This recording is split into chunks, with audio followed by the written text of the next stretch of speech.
Hello, faithful, and welcome to the 49ers Plus podcast. I'm Al Moriello, and this is your source for the most objective 49ers discussion.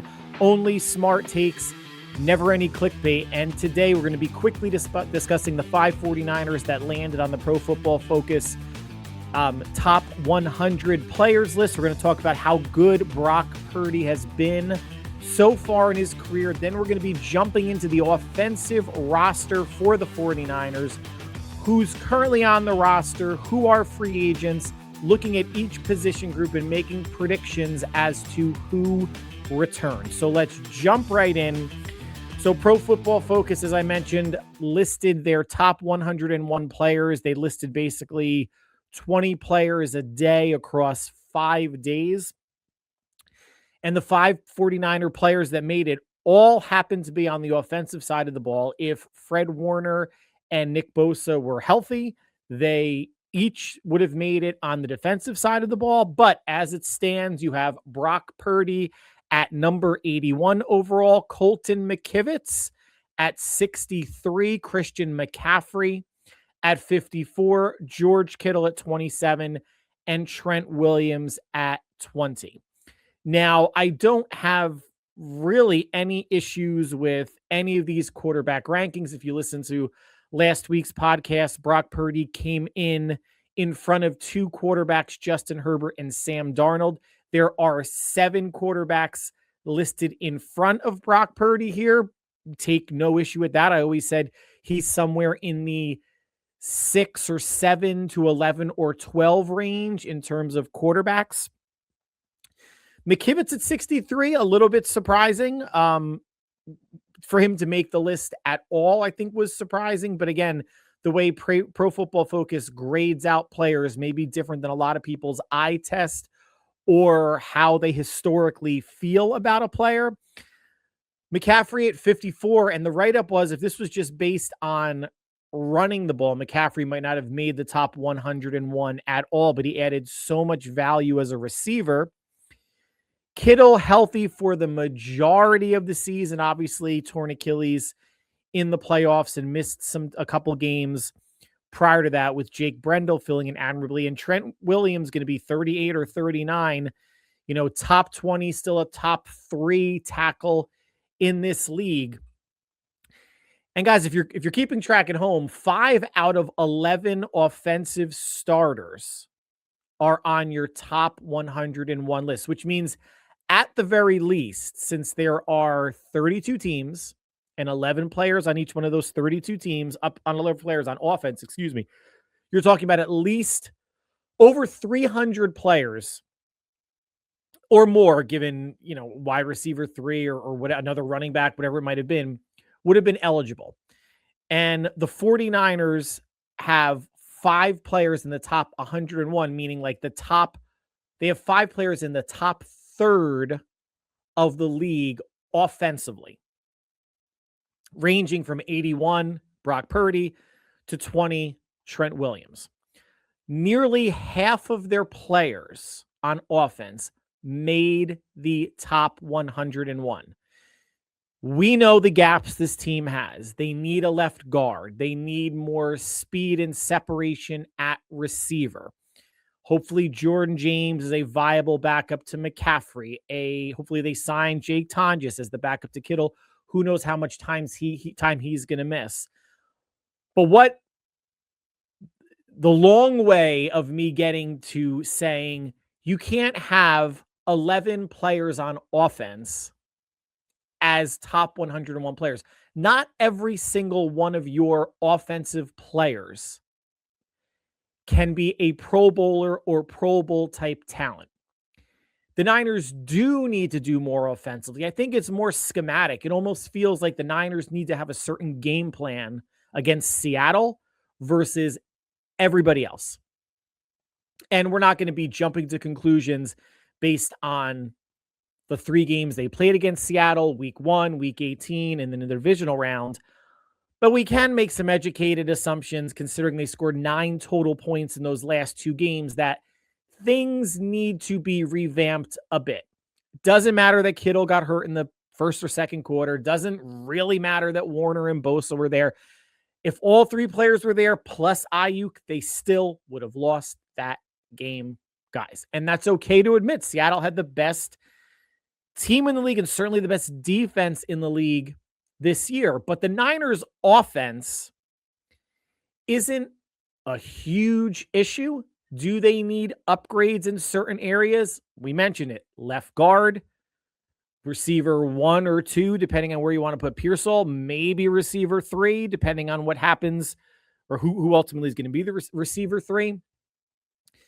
They have playmakers. They have a top 7 to 12 quarterback in Brock Purdy and a top 3 play caller in Kyle Shanahan. And Shanahan has proven really since he's been here that he can move the ball and score points with basically any assortment of talent.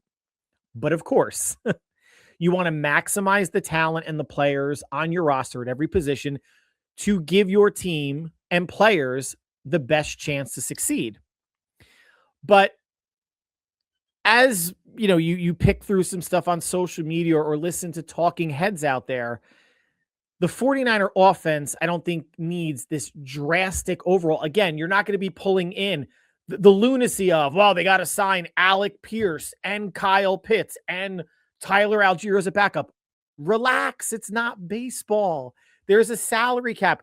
You need good players, above average / good players to supplement these 5 really good players, at least according to Pro Football Focus, that they have on offense to hopefully take your offense to another level, hit another gear next year. It's the defense that needs more help more than anything. If you're choosing a side of the ball, right? There needs to be refinements in certain positions. We're going to get into that. And this week we're talking offense. In a couple days later on the week, we're going to be talking defense. And in the following week, we're going to be talking prospective outside free agents on offense and defense. I'm going to break that up into separate podcasts as we roll into March 11th, which is the start of free agency, but the legal tampering period happens 2 days before that, which I guess is March 9th. So under the guise of you can't have great players everywhere, 1 through 11 on offense or on defense, you need to surround those players with depth and good players, good pieces that in some ways maybe fills a role, whether it's a slot receiver that doubles as a punt returner, a tight end that can serve as an H-back if something that happens to Juszczyk, which Jake Tonjes was doing and Ross Dwelly was doing that in years past. The offense looked like it was the problem against Seattle. Their last 2 games against Seattle wasn't the problem against Philadelphia, right? In Philadelphia, a lot of good players on defense, really good defensive coordinator in Vic Fangio. I know I'm taking a lot of time and kind of talking about this, but I just want to make clear, at least from my vantage point, yes, the tweaks need to be made and they're going to be made in free agency and the draft.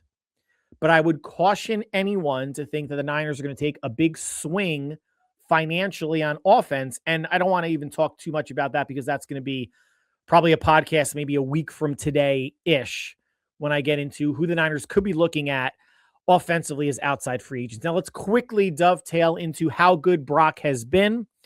And I keep bringing this up, and I'm not a Brock apologist. I'm not a Brock super fan. I love me some Brock, right?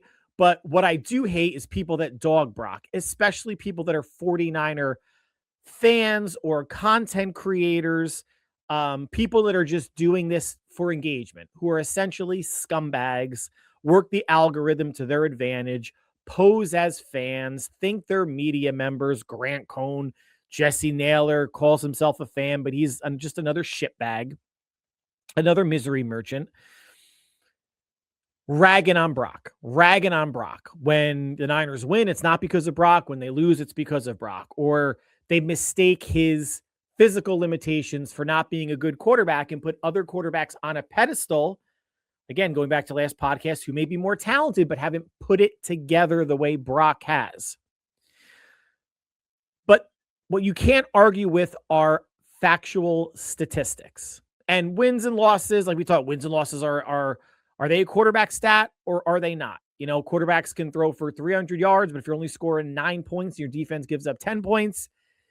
Yeah, that's a little bit of a problem, for the QB that, you kind of deserve that loss. Just like with pitchers, you can throw a 3-hitter and still lose 1-0, right? So it's still the argument of player stat versus team stat. I think that most comes into play when you're talking about maybe playoff wins or championships, maybe versus the day-to-day grind. But when we're talking numbers, we're talking facts, we're talking stats. In the Super Bowl era, meaning starting with Super Bowl I, Chiefs and Packers in the 60s, among 236 quarterbacks with at least 1,000 pass attempts, Brock Purdy ranks first in the past 60 years in yards per attempt at 8.6, first in passer rating at 104, third in completion percentage at 67.9%, and fourth in touchdown rate at 6.2%. Help me out, guys. Is that pretty good? Is that franchise quarterback worthy? Are those the numbers? If you blinded the physical specimen, the height, the weight, the arm strength, the speed, the draft position, and you just gave you that, gave the vast majority of fans that, and said, is that a quarterback that you would want leading your team? How many are going to say no? But I guess it's not cool to rag on Brock, because people that do that think they're edgy. They think they're a smart contrarian, or they know something that we don't. The only thing that actually, there's nothing that that we don't. We just know that you're a knuckle-dragging, mouth-breathing moron that are saying things that are ridiculous for engagement, and I can't tell the difference between your takes and a rotting garbage can full of trash. Brock has it. He has the clutch gene. He has made playoff comebacks. He's made regular season comebacks. He's left the Super Bowl with the lead in fourth quarter and overtime. Is he a perfect quarterback? No. Can he make every single throw that a Josh Allen or Justin Herbert can make? No. But he does everything Shanahan asks of him. He's a leader. He elevates the play of those around him. And you saw what the Niners offense, and Mac Jones played great. You saw what the Niners offense looked like with Mac. For those that are watching this on video, you see where my hand is. And then when Brock came in during that 6-game winning streak, you saw that he took the offense to another level. It was close to 10 more points per game with Brock than Mac. Oh, but they should keep Mac and trade Brock. It's not even good conversation. It's nonsense for fodder, nonsense for engagement online. That's all it is. But now so we're going to start with quarterbacks. Let's transition to the 49ers offensive roster and free agents. We're going to look at each position group. So at quarterback, under contract, Brock Purdy, Mac Jones, Curtis Rourke, and Adrian Martinez. Now, they very well may keep 3 on the roster and have Adrian Martinez on the practice squad. There's no free agents to speak of that, pending free agent they would have to re-sign. They re-signed Martinez to the practice squad at the end of the year. Curtis Rourke, the rookie out of Indiana, redshirted. Obviously, Mac Jones is going to be going into the second year of his 2-year deal. And Brock, this is the first year of his extension kicking in. So if Mac Jones is traded, let's just go over the what ifs. If Mac Jones is traded before June 1st, and I can't imagine it happening after June 1st, because that's after the draft, after free agency, teams are going to be calling San Francisco about Mac and inquiring. And if they actually make a trade, San Francisco saves $1.3 million on the salary cap. Not a lot, but not ridiculously insubstantial. To me, again, it would need to be a second-round pick plus to get rid of Mac. And now I've said last podcast, if you listen last podcast, thank you. If you're just listening today, thank you also. If you trade Mac Jones, who is your backup? You trade Mac Jones, you are creating a problem, a hole, an opening on your roster. It is not Curtis Rourke. If Kyle doesn't like to play rookies, I know it's a little bit of a myth, but there is some truth in it. It's difficult for young players to play early in Shanahan's offense. And even though Rourke would be a backup to Brock, Kyle is not going to be comfortable with essentially a rookie as the backup to Brock Purdy. And I don't know if you want to call Brock Purdy injury prone. Rookie year, blew out his ACL in the playoffs, didn't actually miss that game, right? He went out and he had to come back in because Josh Johnson got hurt. Missed no games in 2022, missed no games in 2023, missed 1 or 2 games in 2024 due to his shoulder, and missed a bunch of games in 2025 due to turf toe. UCL came back, obviously had an MVP caliber-ish year in 2023, leading the Niners to the Super Bowl. Fluke-ish injury. Yeah, he missed a couple of games in 2024, got banged up. It happens to quarterbacks. Turf toe, bad luck kind of injury, right? How many quarterbacks can you think of other than Purdy and Joe Burrow in the recent past that have had turf toe? We're not talking about, when you think of injury prone, it's got banged up, ankle here, knee there, shoulder, elbow, oblique, hip, concussion, Jackson Dart. Jackson Dart's more injury prone than Brock Purdy. And I don't want to just kind of, Joe Burrow is more injury prone than Brock Purdy. Is Lamar Jackson more injury prone than Brock Purdy? I'm not using the word injury prone for Purdy, but there is something nice about having one of, if not the best backup quarterback in the league on your roster. And I said during last podcast that if you're going to if you're going to trade Mac, then you're going to have to sign a free agent. And the order of that would have to be trade Mac and then sign a free agent. Because if you do it the other way around, you sign a free agent first, teams know you're going to trade Mac, drives down his value, not the way that you want to do it. But then you still have a dead cap hit from Mac, plus whatever the new quarterback is going to be. You might wind up paying more on the cap for the new quarterback than if you just kept Mac Jones.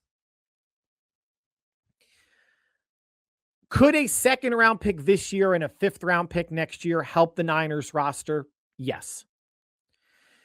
We know what Mac has been and what he has proven to this team as a backup. And it's not an injury prone thing. It's more of a security type of thing for Kyle, that my prediction at the quarterback position is Mac stays unless the price is a 2nd round pick plus, or they get some sort of, I don't want to say an impact starter because that sounds too Pro Bowl-ish, but a viable starting-ish player in a trade and maybe a pick on top of that. If you're going to say, well, why would a team give a starting player plus a pick for Mac Jones? Because you're coming to me for a starting quarterback, right? You're not coming to me for a fullback or a backup defensive lineman or a backup linebacker. You're coming to me for someone, he might be your bridge starter, or he might turn into Daniel Jones minus the Achilles tear and be potentially your answer at quarterback. You saw Mac do it the first 2 years with New England before the whole offensive coordinator shuffle happened. Played okay with Jacksonville for a year, and you saw him play well again in San Francisco. Mac has the ability to be a starting quarterback in the league, maybe a bottom 10 QB, but nonetheless, there's only 32 jobs on the planet. Mac only goes if I believe they meet the price that Lynch and Shanahan are willing to pay. It's not a 3rd round pick, and it's not just a 2nd. It's a 2nd plus or some sort of viable, good player that could be a starter at another position, and that position is not as important as quarterback. That's why I would think it would be a player plus a pick. Now, running back. On the roster, it's McCaffrey, it's Jordan James, and it's Isaac Guerendo. These very well might be the three running backs that are on the 53-man roster. They're going to need to bring in probably three more for training camp, for preseason games, because McCaffrey's not going to play. You want to see what you have in Jordan James. You don't want to overwork him, and the same with Isaac Guerrero. Free agents are Brian Robinson and Patrick Taylor. Robinson's going to go somewhere else for more touches and more money. And Patrick Taylor, I don't know if I have a prediction here that he's going to re-sign. I think you can get him for cheap, maybe with little to no guaranteed money. Again, you got to get to 6 running backs. I don't think Grendo, people are saying, Isaac Guerrero is going to get traded. For what? What are you going to get for Grendo? A conditional 7th? Meaning you get a 7th round pick if he makes the roster. I don't think we are all entirely sure what Isaac Guerrero showed or didn't show to fall down the depth chart and ultimately be inactive the last month plus of the season. He's not as good of a running back as Brian Robinson. That's why they made the trade. And once Jordan James got up to speed, Kyle Shanahan liked what he saw out of Jordan James versus Isaac Guerrero. But you need a 3rd running back. Again, why are you trading him just to create another issue, another hole in the offense, or at least on the offensive roster? So I think Patrick Taylor could very well re-sign. Obviously, we know Brian Robinson is gone. In the past several years, or maybe even every year since Shanahan's been here, they've gone with 4 running backs on the 53-man roster. Riddle me this. Why have 4 running backs if you only play 1.5? I think given some of the positional needs elsewhere, I see a world, might not be this world, might be an alternate world, where 3 running backs are on the 53 week 1 game day roster, and it could very well be McCaffrey, James, and Guerrero. And I think the quarterback position is going to play into that, right? Because if Mac Jones stays, and I think he will, that means Curtis Rourke stays. They didn't draft Curtis Rourke to try to stash him on the practice squad. That's an Adrian Martinez thing. So you're going to be carrying, even if Mac gets traded, they're going to bring in a free agent. That means you're carrying 3 quarterbacks on your 53. And that 3rd quarterback, who's going to be an inactive but can suit up on game days, takes away a roster spot somewhere else. That somewhere else could be running back 4. It could be tight end 4. It could be defensive lineman 10. But it's math, right? It's 53, not 54. So this could be a situation where there's only 3 running backs. I would bet against it. But again, I could see a world, 3 running backs on the week 1 53-man roster. And it could be McCaffrey, James, and Guerrero.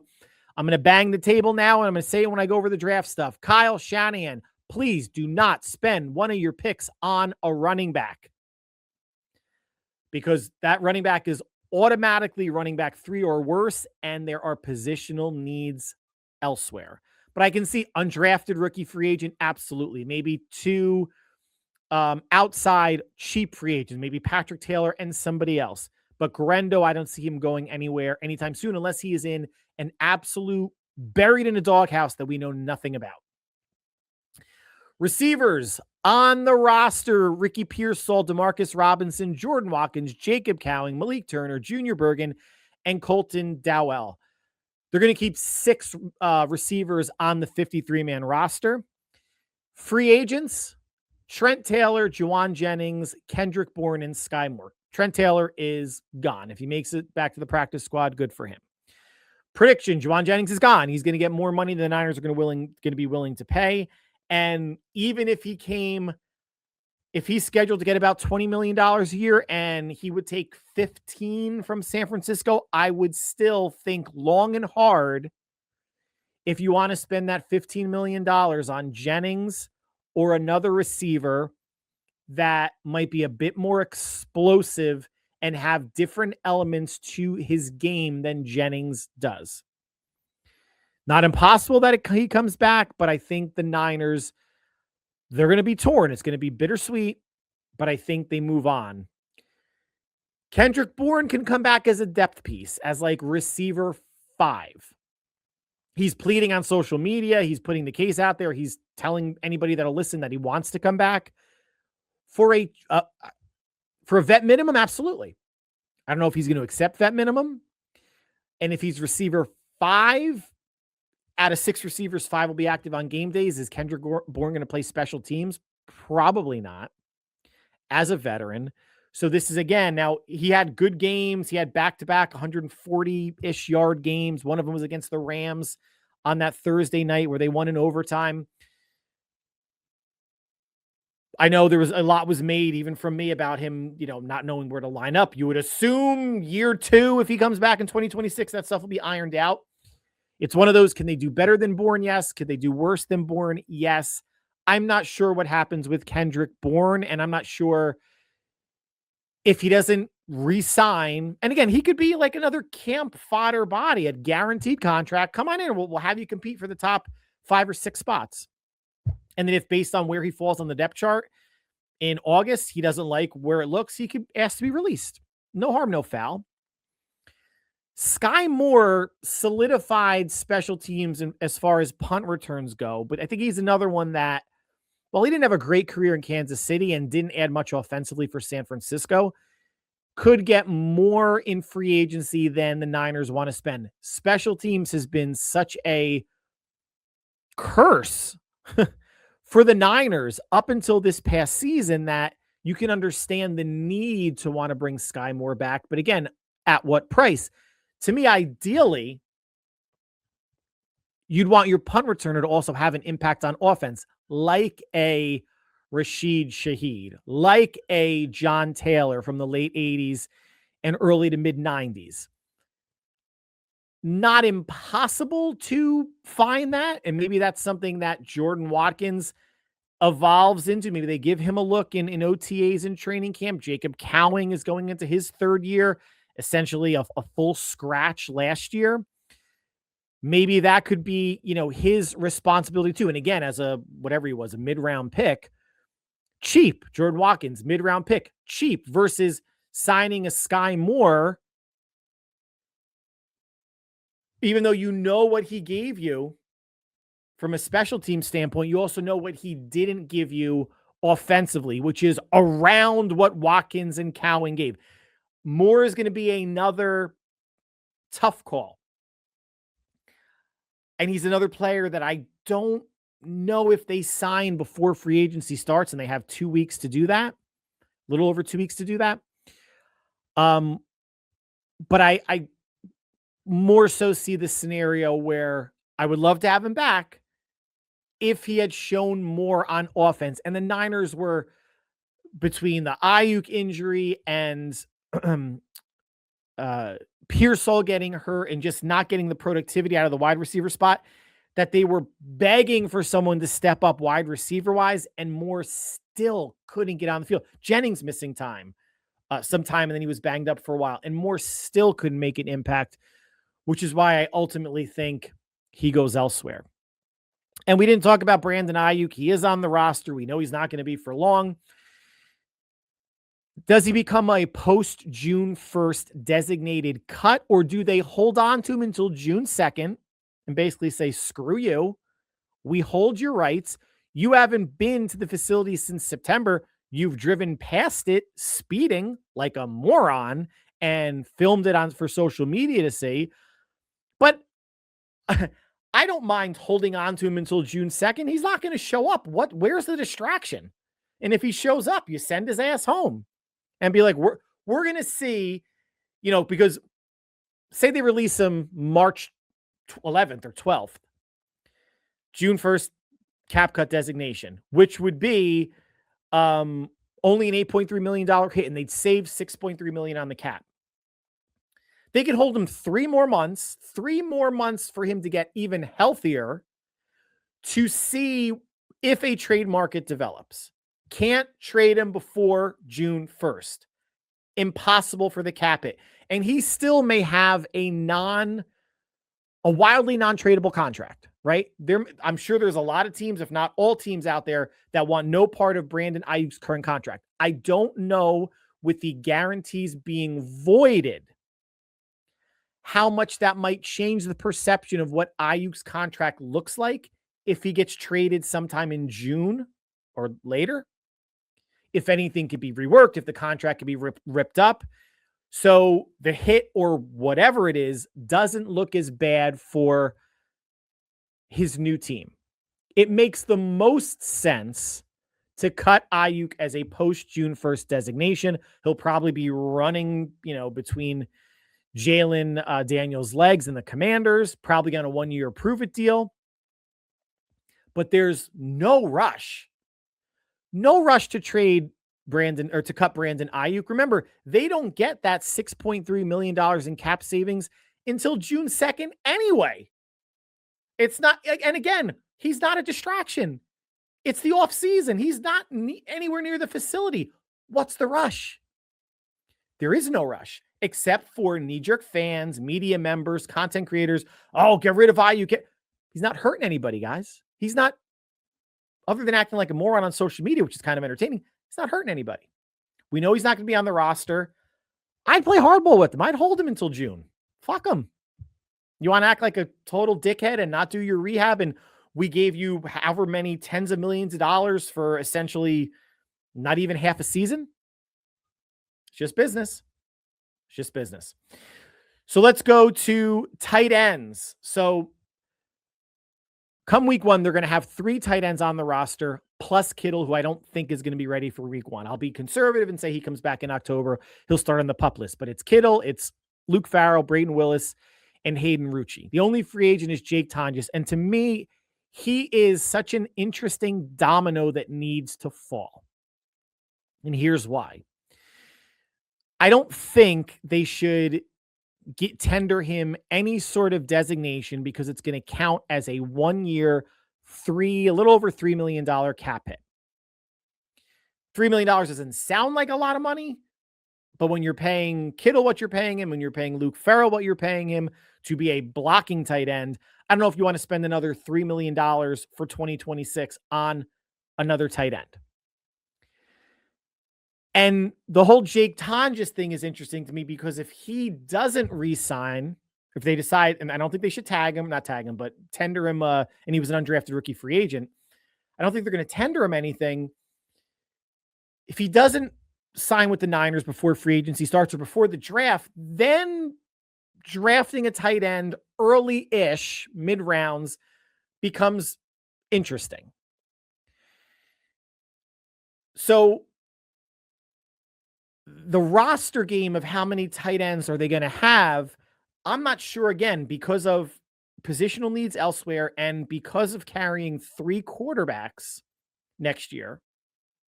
If Mac is or is not on the roster, it's going to be Purdy, a veteran, and Curtis Rourke. Maybe they only go 3 tight ends and have a Braden Willis again on the practice squad or a Hayden Rucci on the practice squad. They could always bring in a free agent for a month, have him play as tight end 3, 2, 3, whatever it's going to be, and then release him when Kittle comes back. You could, or release another positional player. You could always do that. But my prediction is I think the Niners re-sign Tonjes to a multi-year deal. Nothing big money, but it could be 3 years, $6 million, and if I'm his agent, you obviously want more than that.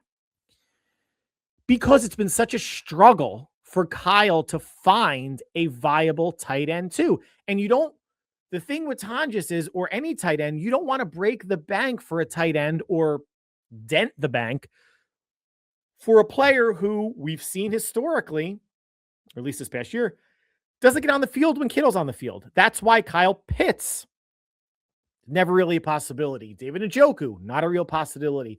Kenyon Sadiq, the rookie out of Oregon, not a real possibility. Because of how Kyle doesn't run 3 tight ends the way Sean McVay does. He doesn't play 2 or 3 the way Seattle does, the way Andy Reid does in Kansas City. Doesn't get more than Kittle involved when Kittle is on the field. But I do think Tonjes does re-up with the team. Now, Luke Farrell, let's just quickly transition to him. For a blocking tight end, he's overpaid. He adds minimal to the passing game. He is not a well-rounded tight end.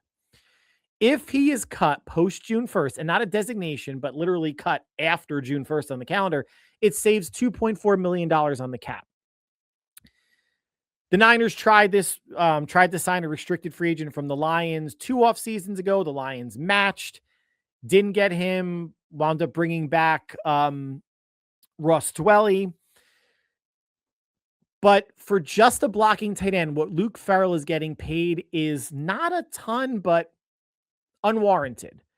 Because for just a blocking tight end, you can find that in the draft in the mid to later rounds. Having just a blocking specialist with minimal receiving value and a third of the call. You drafting someone in the 4th, 5th, 6th round as a blocking specialist tight end, making under $1 million a year for 4 years, right?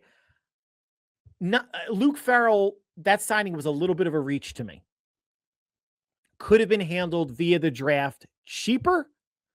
And how much of a blocking drop-off are you going to find? Now, granted, Farrell was with the Jaguars for 4 years, veteran, been in the league, should be more prepared than a rookie coming in. But if you're just asking for hat-on-a-hat blocking and learning the Shanahan system, you could have gotten similar for a lot cheaper. I wouldn't be shocked, if Luke Farrell was cut sometime in the summer.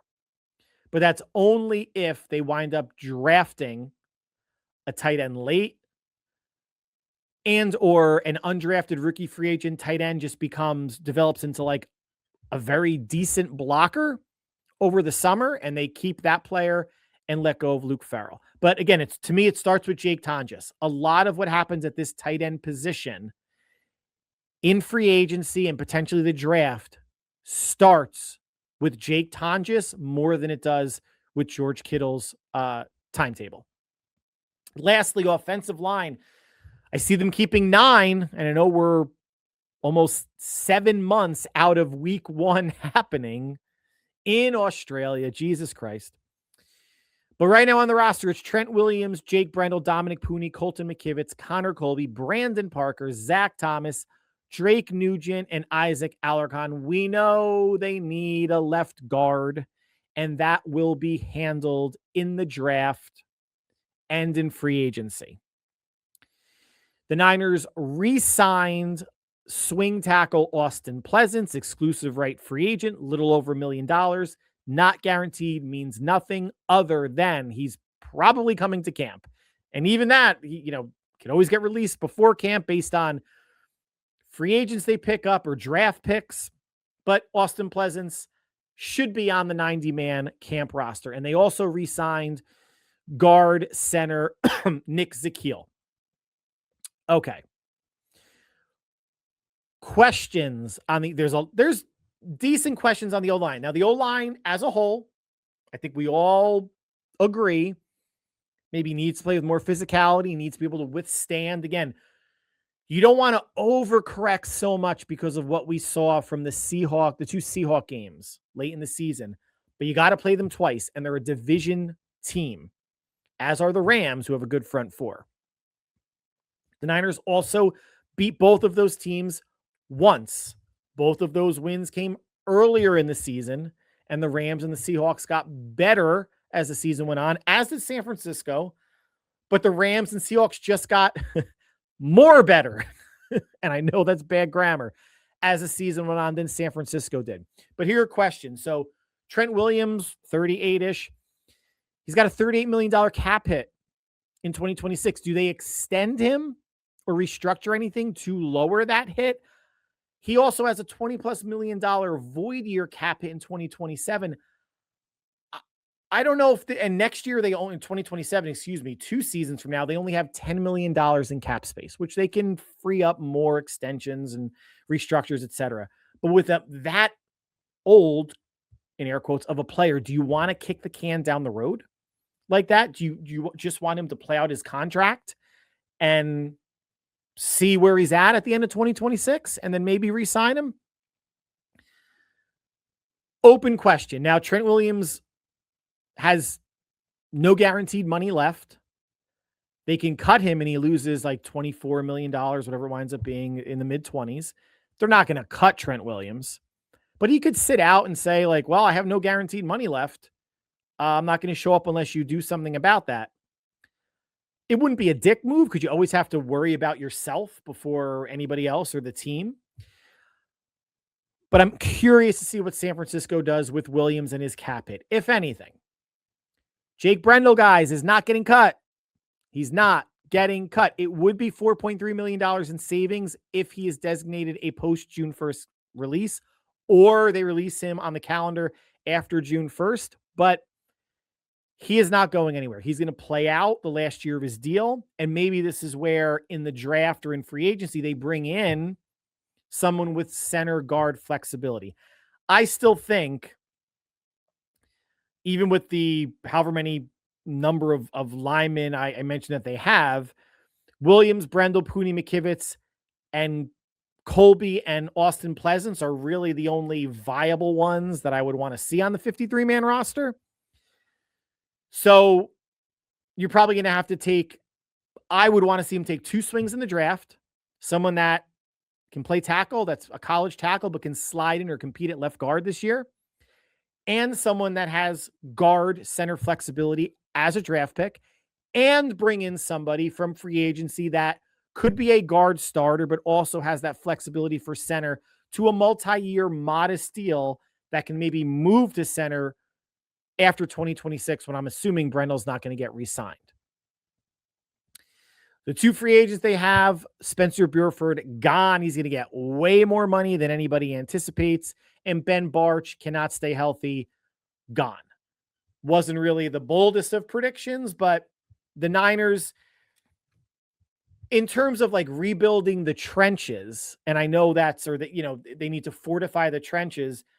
It's really one spot we're talking about, right? Left guard. They're going to fortify 20%, hopefully, with a draft pick, a signing. They'll fortify 20% of their offensive line. How much better does that make the line overall? I don't know. Your guess is as good as mine. But you have 2 players in the top 101 in McKivitz and Trent Williams. You have Pooney, who regressed year 2, hopefully takes a step forward year 3. You have Jake Brendel, who per Pro Football Focus is a top 10 tight end, center in the league. And you have a gaping hole at left guard. I don't think that left guard piece, even if it's the perfect piece, elevates the offensive line, which again, Pro Football Focus graded out as a top 10 unit. I don't think that one addition is going to make the O-line look drastically different against a team like the Seahawks in 2026 versus what we saw in 2025. But you do need pieces for the future if this is Trent Williams and Jake Brendel's last year on the team. You need an heir apparent to both. So the bodies that come in outside of left guard are more for 2027 and beyond than they are for 2026 outside of injury. So that's going to conclude the podcast for today. Like always, guys, I want to thank you for taking time out of your busy schedule to make us part of your listening or viewing routine. Recording this on February 22nd. If you live in the Northeast like I do and the nor'easter blizzard is coming, stay inside, stay safe. The next podcast will be sometime later on in the week. We're going to be doing this same exact exercise, but on the defensive side of the ball. And as we get into the week of March 1st, we're going to turn our attention to outside free agents on offense and defense to see who could make sense for San Francisco, given their roster needs and their cap space. So whatever you guys are doing between now and when we speak again, stay happy, healthy, safe. Quick mention, Team USA, awesome getting the gold medal in hockey. Congratulations. Between Hughes with the golden goal and the win. Really great sight in Milan watching it this morning. Wanted to give the nod there. Should have done it earlier because I'm sure not many people are listening to the tail end. But guys, stay happy, healthy, and safe. We will talk soon. Take care, faithful.